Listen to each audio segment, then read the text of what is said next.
Morning, everybody. It is 5:02, January 6, 2020.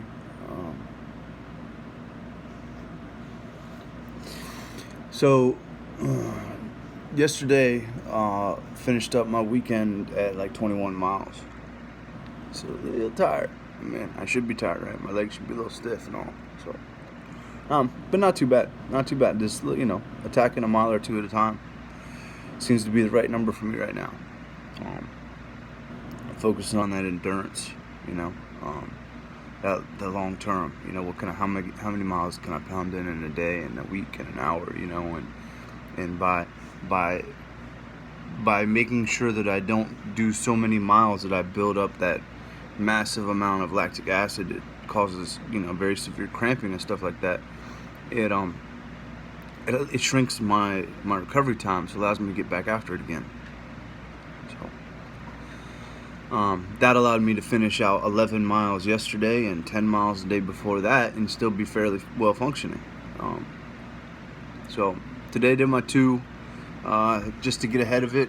I'm going to switch it up. Instead of doing like 1 or 2 in the morning and then 1 or 2 in the afternoon, to finish out with 3 miles. I'm going to try to bump it up a little bit and go with 2 miles every morning and 2 miles every night. So, it's not a huge difference on a one day, it's only a difference of like another, I'm only burning an extra, 100 and some calories or something a day. It's not going to make this huge overnight difference. But cumulative though, it's going to put me farther and farther ahead and allow me to burn more and more calories on a weekly, monthly scale. So, and then when I get to the weekend, I'll already be hitting my 28, 30 miles, somewhere in that range, without having to do a whole bunch of extra time. So I'm kind of like trying to reclaim my day a little bit, At first, super tired, super lethargic, feeling like I need like 8-9 hours of sleep, but never could get rested and all this, can't catch up on sleep and all that. And it just doesn't work out that way. It doesn't. You cannot get rested if you only sleep more. I'm not saying you don't need sleep to get rest. I'm saying that if you don't get out there and break a sweat, or if you don't kick up that metabolism a little bit, if you don't try to build that little bit of endurance, you're never going to feel rested. You're only going to feel more tired. It's the only way you improve the body in doing any activity whatsoever is if you work it. And it grows. So it kind of doesn't matter what your level of fitness is. It doesn't really matter what your level of health is. Obviously, everything you do, you should probably consult some sort of doctor, your physical therapist, whatever you think is the right move for you. I'm just telling you to do that. But you have to move. As long as you move, you're going to get somewhere.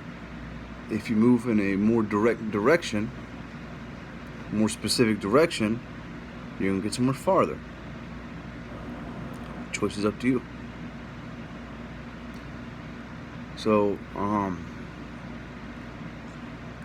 got 102 miles out of my 1,000-mile challenge in the bag.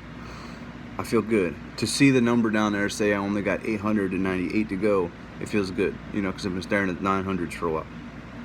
That first 100 made me feel really, really accomplished of grinding this out. And I believe that, 30 days into something, your body really starts to look at it as a habit. And honestly, I'll probably feel worse before I feel better if I were to take a day off right now, because it's been such a consistent, regular part of my day. So, but I'm enjoying it. I'm enjoying it big time. I ate about 4 eggs for breakfast. And that has done me well. And it holds me over till dinner time. Lunch, just work. I don't really take a break. I just work. And when I get home, get back out there and do a couple miles. Alright? So, anyhow, I gotta get moving. I'm running a couple minutes late. I gotta get out the door. I got at least a 10-hour day ahead of me. No, it's at least a 12-hour day ahead of me today. Not excited. But when I get back, I'm gonna knock out 2 more. I'm gonna do a little bit of homework. I'm gonna call it a day after making a video. Talk to y'all again soon. God bless.